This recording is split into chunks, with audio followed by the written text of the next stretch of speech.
If you've been scrolling through endless camera specs, watching YouTube demos, and still feel stuck wondering whether the UniFi Protect G4 PTZ 4K is really the right fit for your property, you're not alone. Most people end up with a camera that looks great on paper but either fumbles in the dark, drags you through a maze of menus, or simply doesn't hold up when the weather turns. That uncertainty is exactly why I'm breaking it down today so you can walk away with a clear picture of who this camera actually serves and who would be better off looking elsewhere. Link is in the description if you want to check the product details on Amazon. First off, the biggest thing that trips buyers up with PTZ units is the promise of anywhere you need to be. The G4 PTZ boasts a 22x optical zoom, 4K resolution, and a pan-tilt zoom mechanism that feels solid enough for outdoor installations. In the real world, that means you can mount it near a storefront, set the tilt to watch the parking lot, and let the camera swing across the entire scene without missing a beat. The motorized head is tamper-resistant, so you won't have to keep resecuring it after a gust of wind or a curious teenager. That durability is a major plus for places like shopping centers or office complexes where you need a set-and-forget solution. Now, let's talk about ease of use. The UniFi Protect app is the hub for everything from live view to scheduling patrol routes. If you've already invested in a UniFi network, the integration feels seamless. The camera appears as another node and you can pull up footage on the same dashboard you use for switches and access points. For newcomers, though, the learning curve is a little steeper. The menu hierarchy isn't exactly intuitive. You start in the Devices tab, then dive into Settings, and only after a few clicks do you find the PTZ controls and HDR options.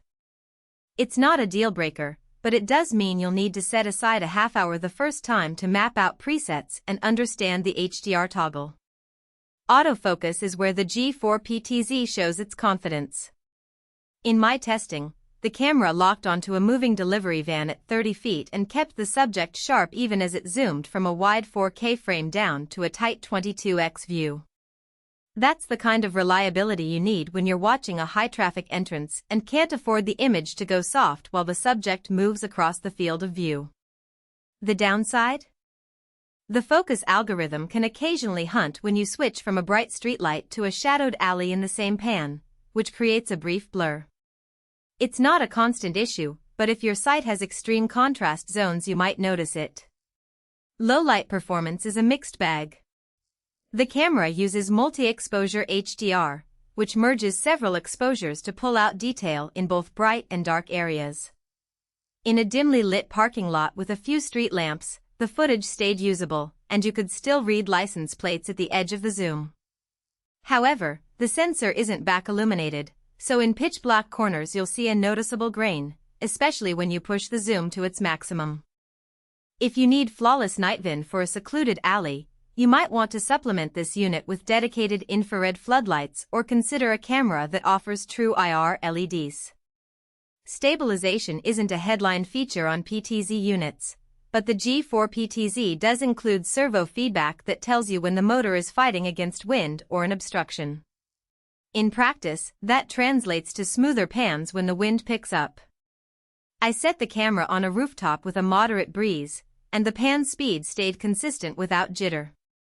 The only practical snag is that the maximum pan speed is a bit conservative. If you need to sweep a large area quickly, say, to capture a fast-moving crowd, you'll have to lower the speed setting manually, which adds another step to the setup. One thing that often gets overlooked is the lens ecosystem. UniFi's PTZ cameras are locked into a fixed 4K lens, meaning you can't swap it out for a wider angle or a specialty lens. For most commercial sites that need a single, all-purpose view, that's fine. But if you're a hobbyist who likes to experiment with focal lengths or a creator looking to capture cinematic close-ups, you'll feel limited. The camera's built-in 22x optical zoom covers most scenarios, but the lack of interchangeable optics does cap creative flexibility. Battery confidence isn't applicable here. This is a power over Ethernet unit, so you'll need a stable network cable running to your switch. That eliminates worries about dead batteries, but it does mean you need a reliable PO injector or switch that can deliver the necessary wattage. In my setup, a 802.3 switch handled it without any power drops, even when the camera hit its maximum zoom and HDR processing.